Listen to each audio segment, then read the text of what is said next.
Você está buscando um propósito? O mundo te vende a ideia de que é dinheiro, sucesso ou um legado. Mentira!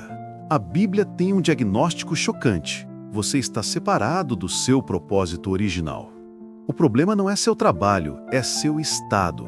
Tentar viver um propósito sem resolver o problema do pecado é a maior ilusão humana. O único propósito que não desmorona é a salvação em Jesus Cristo.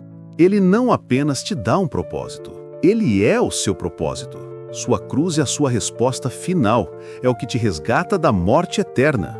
Se você aceita essa verdade, seu novo propósito é simples: viver para a sua glória. Pare de construir castelos na areia, ancore-se na rocha. Deixe um amém nos comentários se Cristo é o seu propósito.